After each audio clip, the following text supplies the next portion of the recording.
গাংনীতে বৃষ্টি চেয়ে সালাত আদায় ও বিশেষ মোনাজাত। মেহেরপুরের গাংনীতে আল্লাহ তাআলার নিকট রহমতের বৃষ্টি চেয়ে ইস্তেসকার সালাত আদায় ও বিশেষ মোনাজাত অনুষ্ঠিত হয়েছে। আজ বৃহস্পতিবার সকাল 10টার সময় গাংনী ফুটবল মাঠে সালাত ও মোনাজাত অনুষ্ঠিত হয়। এ সময় ইস্তেসকার সালাত পরিচালনা করেন মাওলানা সাইফ উল্লাহ মোহাম্মদ খালেদ। 2 রাকাত সালাত শেষে দোয়া পরিচালনা করেন গাংনী বাজার মসজিদের ইমাম হাফেজ মাওলানা রুহুল আমিন। এ সময় হাদিস ও কোরআন থেকে বক্তব্য রাখেন মুফতি মোহাম্মদ মাহিদুল ইসলাম, মাওলানা আবুল বাশার ও মেহেরপুর জেলা আওয়ামী লীগের সাধারণ সম্পাদক এম এ খালেক। ইস্তেসকার সালাত ও দোয়া অনুষ্ঠানে গাংনীর বিভিন্ন মসজিদের ইমাম, মাদ্রাসার শিক্ষক, শিক্ষার্থী সহ বিভিন্ন শ্রেণী পেশার মানুষ অংশগ্রহণ করেন।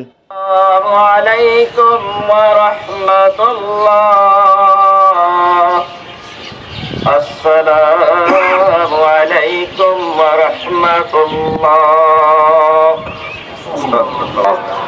আলহামদুলিল্লাহি রাব্বিল আলামিন, আলহামদুলিল্লাহি রাব্বিল আলামিন, ওয়াসসালাতু ওয়াসসালামু আলা আশরাফিল আফু আন্নি আফু আন্না ইয়া কারীম ইয়া কাইয়্যুম ইয়া হাইয়্যু ইয়া কাইয়্যুম লা ইলাহা ইল্লা আনতা সুবহানাকা ইন্নী কুনতু মিনাজ জালিমিন।